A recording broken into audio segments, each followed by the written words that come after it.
Oggi presentiamo un piano di riqualificazione dell'area danneggiata dall'esplosione del 2021 che sarà restituita ai cittadini con un volto nuovo, un parco urbano dedicato alla memoria delle vittime della tragedia, spazi espositivi, un teatro e nuovi alloggi che andranno a sostituire quelli danneggiati e non più agibili, come già avvenuto per Niscemi. Il mio governo continua a prestare la massima attenzione alle richieste dei sindaci e dei cittadini che vivono in situazioni di particolare fragilità, facendo squadre e individuando soluzioni e risorse nel più breve tempo possibile per dare risposte concrete alla comunità. Questo quanto affermato dal Presidente della Regione Siciliana Renato Schifani, intervenendo alla presentazione del progetto di rigenerazione urbana della zona di Ravanusa,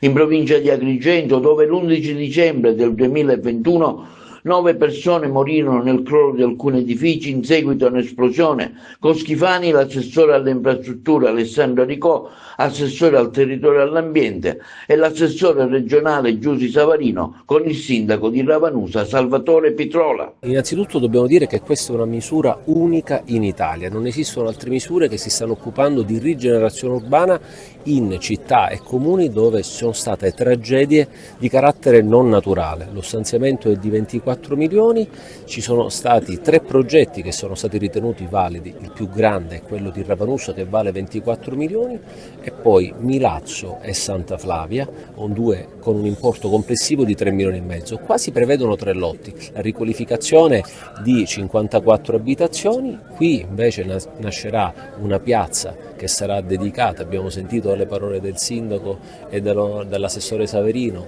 al piccolo Samuele, dopodiché ci sarà la riqualificazione la costruzione del teatro comunale. Grazie a una sinergia che si è creata tra la Regione Siciliana e il Comune di Ravanusa,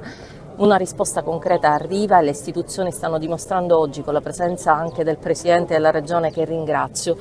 che a Ravanusa questa comunità ha le istituzioni al proprio fianco. Non era facile perché non rientrava in nessuno dei canali di finanziamento classici e quindi ci si è inventati una misura specifica grazie al Presidente e all'assessore Aricò, e anche Ravanusa ha questa risposta di rinascita con 24 milioni. Una rinascita che non colmerà il dolore e le sofferenze delle famiglie, ma che certamente darà speranza. Abbiamo fatto tanto, il governo ha fatto tanto, hanno fatto tanto gli assessori Savarino, Aricò, il sindaco. Noi contiamo di battere ogni record, naturalmente con la buona volontà di tutti, dell'amministrazione. Oggi celebriamo una vittoria del sistema, abbiamo fatto squadra la volontà dei politici, delle istituzioni che volevano dare una risposta a chi ha subito questo dramma. Ci siamo riusciti, ma continueremo naturalmente a non distrarci perché l'impegno deve essere massimo e lo sarà.